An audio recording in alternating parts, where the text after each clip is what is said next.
In the modern world, great leaders resolve their conflicts with words. Gatling tank, Gatling tank, Gatling tank, Gatling tank, Gatling tank. Far up, far right, far right. Attack. Have you ever wanted to be in command, barking orders at your troops while they obey your every whim? Well, today I'll be showing you how to beat Command & Conquer General's China campaign using only voice commands. It's not exactly the same feeling, but it's a distant second. Before we begin, let's talk about the setup. Through a program known as VoiceMacro, I bound various phrases to all the hotkeys in the game. And boy, let me tell you, there are a lot of hotkeys. I also had to bind some phrases to basic mouse inputs as well. I tried to keep the macros as simple as possible, with no more than 2 to 3 actions at most. After all, using one phrase to mass construct units would be cheating. If, for whatever reason, you are possessed to attempt this as well, I'll link the export XML for VoiceMacro in the description. This run will be done on easy. It says normal in the menu, but it really means easy. I think this run might be possible on hard, but there's probably no way it's possible on brutal. Of course, if you want to prove me wrong, be my guest. Also, in case you want to see each individual mission, I'll be posting them separately. With that out of the way, let's begin. The Dragon Awakes is the first mission of the China campaign, and more than likely the first mission of the game most players will experience. You start off with a fairly sizable force, a secure and fully built base, and decent amounts of resources off the bat. Over the course of the mission, you get scripted reinforcements as well. The AI sends some cars your way at first to spook you, but ultimately don't attack that aggressively. In other words, it's almost impossible to fail this mission on the easiest difficulty. There's not much strategy here beyond moving your way to the objective, so instead I'll talk about the voice commands. As you can imagine, using voice-activated macros is cumbersome at best and downright irritating at worst. With my camera and cursor limited to stilted movements, micro is downright impossible. This is further exacerbated by the fact that base game Generals does not allow for screen selection of units. From 0 hour onward, pressing Q once selects all units on the screen, while pressing E once selects all units of one type on the screen. Double tapping either of these will do the same for all units on the entire map. Base game Generals only has some of that functionality. While pressing E works the same way, pressing Q will only select all units across the entire map. In other words, if I try to make a push, I'm either going all in or using just one unit type. Thankfully, this mission is brain dead easy, so an all-in push will succeed just fine. I move my way up to the objective and then take it down. Simple. Hong Kong Crisis requires you to put down a riot in Hong Kong. This mission introduces base building. You start off with a small squad for basic defense and 2 dozers. Building can be a bit tricky in this run, primarily because 1. I can only move the camera at a set pace, 2. I cannot rotate buildings, and 3. I had to cycle through all my dozers to find the one closest to where I want to build. Nonetheless, the GLA are not that scary in this mission either. They start off by sending small squads of cars and infantry in the south, and eventually make toxin tractors in the north, both of which can be warded off with just a few Gatling turrets. You eventually get a couple of Red Guard reinforcements via train, but they're more of a liability than anything else considering the enemy sends toxin tractors. There's a ferry you can use to cross to the objective, but garrisoning and evacuating with voice commands is a pain, so it's best to just ignore it. For the big push, I decided to use Gatling tanks, as the enemy is only going to send infantry and light armor against me. Now comes the part where voice commands can be a bit tricky. Selecting production buildings isn't actually that bad. I can swap very quickly to where they are with my command center hotkey. The buildings themselves are usually large enough that you only need to shimmy the camera a little bit to select them, and you can assign one to a control group. The hard part is in actual production. Hotkeys, and even using the mouse, are infinitely faster than saying the name of each unit I'm producing, reducing my macro to a glacial pace. Nevertheless, once I amass a decent group of Gatling tanks, I make my way to the convention center. The arms dealer making toxin tractors in the north can be safely ignored, as we don't actually need to destroy it to finish the mission. Now I'll introduce one of the few strats you can actually do using voice commands, A and G moving. You see, units can be given 2 different area moves. Attack causes them to move to a specific location, and attack the closest enemies along the way. Guard will cause your units to prioritize the enemies closest to the center of the guard command, including structures. This is important, because units on attack have a tendency to ignore enemy structures, aside from base defenses, while units on guard have a tendency to hyper-focus on whatever they fire at, even if it's just a building. By switching A and G moves, I whittle down the convention center and destroy any enemies pouring out, completing the mission. A flood of violence starts you under attack by a small GLA force. The game insists you should destroy the dam, although you don't have to in order to progress the mission. For this run, however, I need as much time as I can get to build up, so I immediately select all my units and destroy the dam. With the dam gone, you're given a few minutes to build up before the GLA can attack again. The strike force they send out usually consists of a few Scorpion tanks, so a bunker or two filled with tank hunters is usually more than enough to secure your base. However, considering it's nearly impossible to garrison anything with voice commands, building bunkers is out of the question for me. Instead, I choose to make a few Gatling turrets. Then, I position my units near the crossing in anticipation. Base side, I expand to the supply depot near the south to boost my economy. You get access to airfields in this mission, but they're very hard to use in the challenge. The airfields themselves are absolutely massive compared to other structures, and controlling MiGs is an absolute nightmare.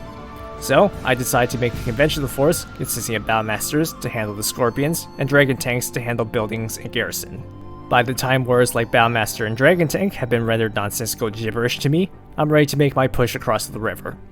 The difficulty of course makes things a bit easier, but also the fact that the GLA does not mount rockets to their Scorpions, severely limiting their alpha strike damage. If you're curious as to why, I did some digging in the editor. The AI is not suited for heavily scripted campaign missions, so triggers are needed for nearly every action done by them. In this mission, the AI is scripted to only research Scorpion rockets, provided the player has unlocked certain general powers or research Black Napalm. If you glance at the bottom right, you've seen that I can't access the promotion screen. There is no hotkey to open it, and no hotkey to select any of the powers. Since I haven't unlocked any general powers, the AI does not research Scorpion rockets. There are lots of triggers just like this one in other campaign missions, with the AI only producing or attacking with certain units or abilities, provided the player has reached a certain tech level, built a certain unit, moved into a certain area, or has a set number of funds. We'll be using this to cheese some missions later. The push goes well, with only minor hiccups here and there. As I move up, I select my hotkeyed War Factory and move the rally point up to save time. The only minor inconvenience comes from Black Lotus, the Chinese commando. Normally, Black Lotus can be super useful, capturing structures, siphoning money, and disabling vehicles. However, she's incredibly difficult to select, being infantry. This means I have to constantly shimmy my camera around, hoping that my cursor lands on a tiny unit model, or cycle through every unit I own. Effectively, she's dead weight on this run. This is made even worse because she hampers my all units commands as well. Since she has no weapons of her own, she ends up disabling the guard move whenever I select all units, forcing me to use only the attack command if I want to make a big push. Once again, nothing major, just a minor inconvenience. With my combined forces of Battlemasters and Dragon Tanks, I managed to destroy all GLA production structures and that one Stinger site. Seriously, for whatever reason, the victory conditions single out this one Stinger site in particular. I finished the mission. Broken Alliances is, well, I wouldn't call it a tough mission, just a tedious one. You're tasked with destroying 5 Stinger sites around the map. Each Stinger site is guarded primarily with infantry, although later ones also have toxin tractors and occasionally rocket buggies. This isn't a baseless mission per se, but it's close. You can't produce any more structures, and you don't have any supplies near you.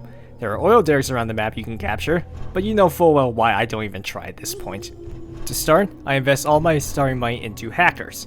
With the wild gold farmers busy, that'll provide me with a small trickle to sustain my army, which only consists of infantry at the moment. And now the Black Lotus issue rears its ugly head again. I can attack, but not guard while she's selected. This is especially bad during this mission, as the game only counts the Stinger site as destroyed if it and the rubble it produces is gone.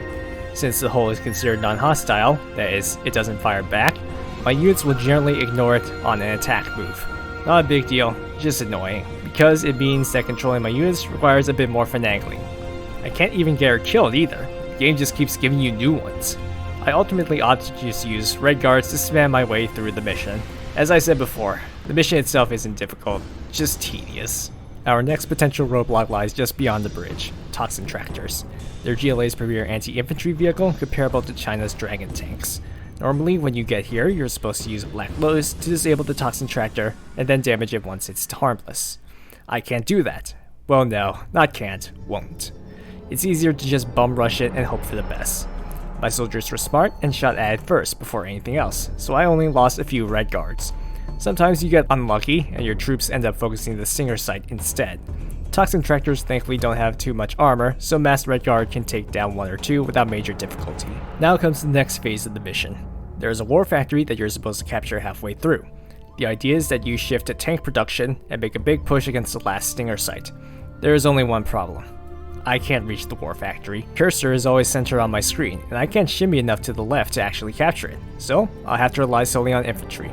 It sounds daunting, but as I said before, the mission isn't actually that difficult, just tedious. Moving through the city, I'm fairly certain that the toxic fumes were getting to my troops, as they started exhibiting some absolutely brain-dead behavior, including 2 separate instances where they ran into a toxin tractor.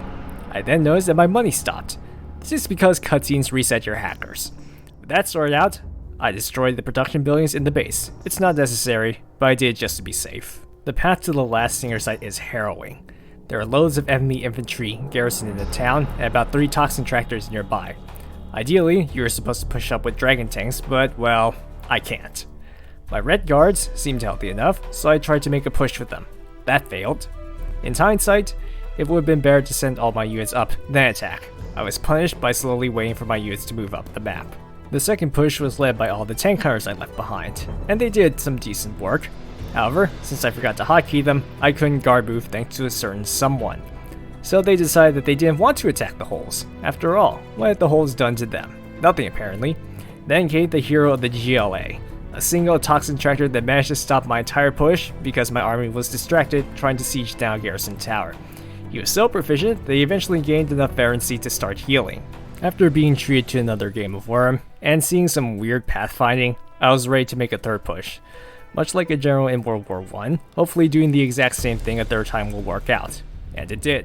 I targeted down the Stinger site, MiGs came in to bomb the facility, and managed to score an impressive amount of friendly fire. And with that horrifying instance of blue on blue in blue, we finished the mission. Scorched Earth is the first mission of the China campaign I would consider somewhat challenging. Unlike the last few missions, where the enemies was fairly passive, the GLA will constantly assail you throughout Scorched Earth. Mind you, this is still General's AI we're talking about. They're not good at it, but they at least try. The technicals and eventually Marauder tanks to send streaming into your base are not the big issue. The big issue is the artillery they start fielding in this mission, namely rocket buggies and scud launchers. Both of these units outrange static defenses and will be incredibly difficult to deal with. The standard response would be to use a highly mobile unit like MiGs to counter them, but good luck using aircraft effectively with voice commands. To beat them, we're going to need to use some clever planning, and some cheese sprinkled on top. The scuds could be avoided entirely by exploiting map triggers. If you look in the editor, you will find that the AI is scripted to start producing scuds if the player produces overlord tanks. So long as we don't make any overlords, we're good. It's a hard sell, considering how useful overlords are on missions like this, but it's better than dealing with scuds. The rocket buggies sadly cannot be stopped. Instead, we'll have to destroy the enemy's arms dealers before they have a chance to do much damage. You're given a special carpet bomb power to help soften up some targets, but it has no hotkey, so I can't use it. Thankfully, your starting amount of money is dependent on difficulty, so playing on normal gives us more than enough cash to start up. I sink some of it into building hackers to sustain my late game, and invest the rest into getting chain gun for my turrets and black napalm for my offensive. You see, the mission requires you to destroy 4 GLA bases scattered around the map. The bases are located in urban areas with loads of garrisonable structures and demo traps. Thus, I'll need a unit capable of effectively handling any unit type, can clear structures, and is decently tough. I amass an army of dragon tanks and begin my assault on the northeast base. Here's where the mission can get a bit annoying. There are 2 things that will hamper your ability to progress at this point. 1. Dragon tank AI is stupid. 2. Demo traps. Dragon tanks themselves are fantastic when microed properly, able to lock down entire areas by themselves. Guess who can't micro? This means that oftentimes they will downright ignore enemies bearing down on them until said enemies are right in front of them. They can rotate their turrets with fire, but they only seem to do so when they feel like it. Sometimes they refuse to attack anything until they come to a complete stop. Aside from the dragon tanks, the other gimmick of this mission is that the GLA has scattered demo traps all throughout the map, each one strong enough to one-shot a dragon tank. The idea is that you're supposed to use a troop crawler to detect them and slowly comb the map. I refuse to use troop crawlers. They have the same issue as Black Lotus in that they disable my guard command. So my only bet is to run headfirst into every demo trap I find. This is where the mission becomes a bit luck-based. Without any way to precisely control where my units move, I have to hope that whatever unit triggers a demo trap is far enough away that my group is safe. Lowering the difficulty removes some of the demo traps, but there are still plenty to go around. Each time one is triggered, I lose anywhere from 1 to 5 dragon tanks. While I got super lucky on the run I'm using as footage, there were times in my practice where I lost everything but 1 or 2 units simply because of demo traps. Once you finish clearing the city, the only target you have left is a large enemy base in the mountains. I amass a large force because the enemy will rebuild if my first assault fails. The entrance is heavily fortified, with multiple garrison structures, demo traps, and stinger sites. The enemy is also scripted to start training suicide bombers against you, which the dragon tanks are unfortunately too slow to stop. After breaking through the entrance, I beeline to the barracks to put an end to the terrorist production, knowing that given enough time, they will whittle down my army. After that, I mop up the remaining production structures and finish the mission. Then Their Tracks is a gimmick mission, probably intended to be a breather between the marathon of the last mission and the final mission. Somehow, this mission ended up being the hardest mission of the entire run. Partially because of my own decisions, but mostly for some reason, this mission just breaks the game. The mission itself is fairly straightforward. The GLA are bringing in units by train, which will constantly attack your small outposts. To stop it, you have to bring Black Lotus to a bridge so she can bomb it.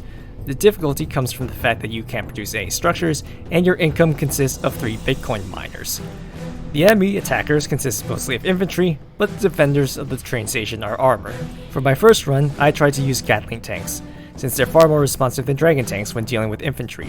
When facing enemy units, they were great. The problem came from a bug of all things. For whatever reason, A and G moving Gatling tanks against stinger sites doesn't work. The tanks attack, but their bullets don't connect for some reason. It might be an elevation thing, which I'll go over later. This meant that I had to click directly on stinger sites to do damage to them. The victory spot is guarded by 2 stinger sites. You can already see why this wouldn't work out. For my last and successful try, I massed dragon tanks instead. I did the same thing last mission, but hey, I don't have much of a choice. I then experienced an elevation bug, which cost me 2 of my dragon tanks in a mission where funds are extremely tight, tilting me even further. At the eastern train stop, I thought I was being clever by spawn camping the enemy soldiers. The game then told me what it thought about that. With a heavily diminished force, I then spend the next 5 minutes siphoning cash from enemy supply stashes. If you've played this mission before, you're probably wondering how I dealt with the angry mob. To which I answer, I didn't. You see, the map would normally throw you a curveball by having a soccer stadium constantly pump out angry mobs to make your day miserable. However, the mob only spawns if you cross into a certain area around the city. You can bypass this area entirely by crossing the bomb bridge and sticking to the right. You have to be careful when queuing units to a rally point though, since they take the closest route to their destination. Your rally point too far up will cause some of them to cross through the city, triggering the mob. While waiting for my forces to group up, I was treated to yet another stellar display of Dragon Tank AI. Seriously, units are so passive in this game. Charging up, I was treated to some galaxy-brained Dragon Tank pilots to decide that killing a Scorpion tank conventionally wasn't good enough. The pilots just had to do it the cool way by collapsing a tower and killing themselves. Moving into the base causes every enemy in the vicinity to hunt you down, so we were on a timer. I charged up north and focused on taking down the stinger sites while Lotus gets into position. Some of them got lost on the way, but I managed to target down the stingers and move Lotus into position, finishing the mission. Nuclear Winter is the first final mission of the game. If you've never played a CNC game before, which I think is only a few of you, here's how most final missions go. You start off with a small force that are expected to build up and take down an enemy stronghold. Said stronghold usually consists of multiple layers, each fully capable of fielding their own armies. The enemy usually has access to the entirety of their arsenal, including super weapons. Simply put, final missions are intended to test your mastery of whatever faction you're playing. I remember being scared of this mission as a kid for some reason. However, for this run, it was an absolute cakewalk compared to the last mission. To start out, I used my starting force to clear out the enemy outposts just easing my position while building my base in the ravine you start at. You can lose almost every unit you start with, the only ones that need to stay alive are the Overlord tanks and the Inferno cannons. The GLA stronghold consists of 3 independent bases, each on their own triggers. The eastern base close to us, a small base at the end of the city, and then a massive stronghold in the mountains to the north. The city base will start producing units in 5 minutes, and the mountain base in 20 minutes. They're fairly generous, but we still have to be efficient with our resources. We start out with a bare minimum of supplies with oil derricks nowhere near us. All our money has to be spent tech rushing to hackers. While getting my base up and running, the source of my childhood anxiety, the Scud Storm, ticked down. And nothing happened. Since this was the first mission of the game, the devs were feeling merciful.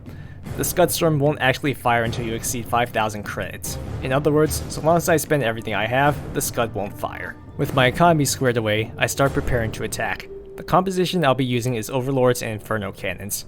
It's probably more efficient to swap the Overlords for something else, but look, I have spent the entire campaign without getting to build them.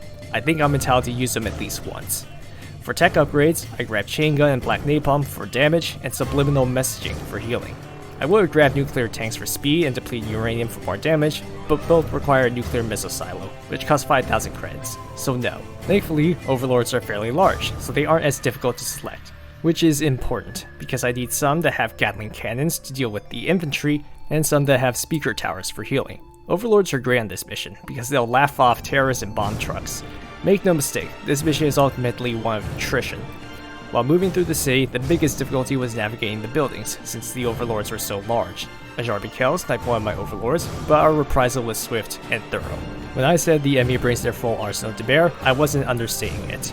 Even though the AI is stupid and their comms bizarre, their attacks are relentless, even on easy. Making a breakthrough in the mound base isn't the hard part is in keeping a foothold. My Inferno Cannons destroyed the Stinger sites on the ridges, while my Overlords hold the line against RPG troopers, suicide bombers, and rocket buggies. I got super lucky and only saw 2 Scud launchers, which can one-shot my Inferno Cannons if I'm not careful. Once, I got distracted and let my credit count exceed 5,000, triggering a Scud Storm. The enemy likes attacking your hackers, so there goes my econ. At this point, it was all or nothing. I had to push up with the forces I had. I pushed up the east side, destroying an arms dealer and the last enemy barracks. Swooping westward, I destroyed the Scud Storm, which was hidden in this mission for whatever reason. From here on out, the mission went fairly smoothly. I destroyed the last production structure, finishing the mission, and subsequently, the campaign. And that's how you beat General's China campaign using only voice commands. Granted, it was on the easiest difficulty, so that does cheapen the accomplishment a bit. Honestly, despite my grief with it at times, it was quite fun learning more about a game I've already played so much. If you've managed to make it this far, thank you so much for watching. Also, if one of you maniacs manages to beat this challenge on Brutal, feel free to send the footage my way. I'd love to see it done. I'm also thinking about streaming some of my practice for future runs on Twitch sometime in the future, in case you want to see me suffer in real time. Well, that's it for me. See you in the next campaign.